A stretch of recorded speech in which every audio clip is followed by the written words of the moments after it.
ఇప్పుడు ఇంకో మాధవ్ గారు, రెడ్డప్ప గారు మాధవి.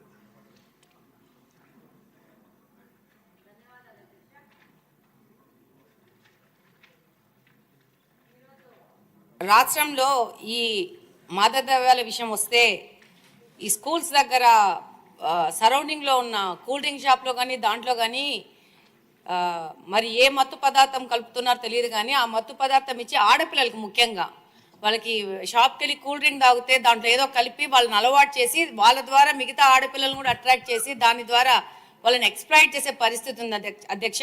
దీని మీద మంత్రి గారికి ఆ చుట్టుపక్కల ఉన్న పోలీస్ స్టేషన్లో వాళ్ళకి కౌన్సిలింగ్ ఇచ్చి ఆ యొక్క స్కూల్స్ మీద ఒక నిఘా వేయాల్సిన అవసరం ఉంది అధ్యక్ష. రెండో పాయింట్ ఏంటంటే గాంజా తగ్గుముఖం పట్టింది, కానీ వాటి మీద ఏమాత్రము ఈజీగా తీసుకోకుండా దాని మీద ఇంకా కఠిన చర్యలు తీసుకొని వాళ్ళ మీద ఈ పెడ్లర్స్ మీద కఠినమైన కేసులు బుక్ చేయాల్సిన అవసరం ఉంది అధ్యక్ష.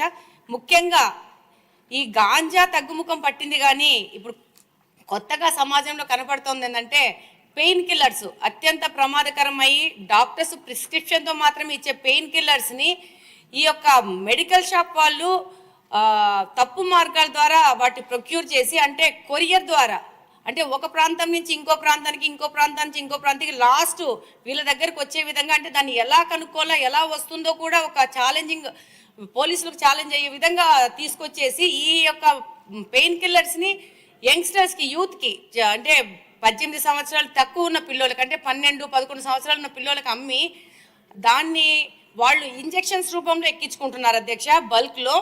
దానివల్ల వాళ్ళ ఆరోగ్యం దెబ్బతింటా ఉంది. ఇంట్లో వాళ్ళు తల్లుల దగ్గర వాళ్ళని కొట్టి వాళ్ళని హింసించి కూడా డబ్బులు దొంగతనం చేయడం కానీ వాళ్ళని హింసించి తీసుకుపోవడం జరుగుతుంది వీటిని కొనుక్కోవడానికి. రెండో విషయం ఏంటంటే ఈ యొక్క పెయిన్ కిల్లర్స్ వాడడం వల్ల దాన్ని ఒక గ్రూప్ ఒకటేసారి ఒకటే ఇంజక్షన్లో ఎక్కించుకోవడం వల్ల దానివల్ల అంటువ్యాధులు కూడా ప్రబలే అవకాశం ఉంది అధ్యక్ష. మరి దీన్ని హోమ్ మినిస్టర్ గారు ఎలా కంట్రోల్ చేస్తారో, దీన్ని మెడికల్ షాప్స్ మీద ఎలా రైడ్ చేస్తారో, మళ్ళీ కొరియర్ సంబంధంగా వస్తున్నాయి కాబట్టి దాని మీద ఎలా తీస్తారనేది వాళ్ళు సంపూర్ణంగా దాని మీద ఒక విశ్లేషణ చేయాల్సిన అవసరం ఉంది అధ్యక్ష. ముఖ్యంగా ఇప్పుడు గాంజా వీటన్నిటికంటే ముఖ్యంగా ఈ పెయిన్ కిల్లర్స్ కన్జంప్షన్ ఎక్కువ పెరిగిపోయింది. దీన్ని కంట్రోల్ కూడా చేయడం కూడా చాలా కష్టమైపోతుంది. దీన్ని మంత్రి గారి దృష్టికి తీసుకెళ్తున్నారు అధ్యక్ష మీ ద్వారా. థ్యాంక్ యూ అధ్యక్ష. మీ నియోజకవర్గం వరకు ఏం చేయాలో మీరు కూడా ప్లాన్ చేసుకోవచ్చు, అన్ని మంత్రి గారి మీద కాదు.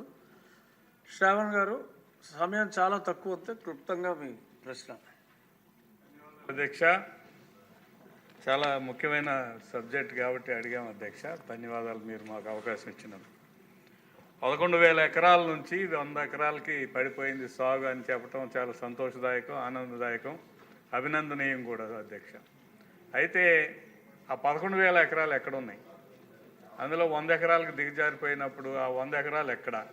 ఇది ఖచ్చితంగా పోలీసు యంత్రాంగానికి, ఆ స్థానికంగా ఉన్న అధికార యంత్రాంగానికి స్పష్టంగా తెలుసు. కానీ ఇప్పుడు తోటి సభ్యురాలు మాధవి గారు చెప్పినట్టుగా ఇది రూపం మారింది అధ్యక్ష. అంటే పొడి రూపంలో నుంచి లిక్విడ్ రూపానికి వస్తాము. ఈ లిక్విడ్ రూపంలో వచ్చిన దాన్ని అరికట్టడానికి మీరు ఏం చర్యలు తీసుకుంటున్నారు? అదే కాకుండా కొన్ని ప్రత్యేకమైన సెంటర్స్ ఉన్నాయి. ఇప్పుడు మాధవి గారు చెప్పారు, స్కూల్స్ దగ్గర, ఇంజనీరింగ్ కాలేజీల దగ్గర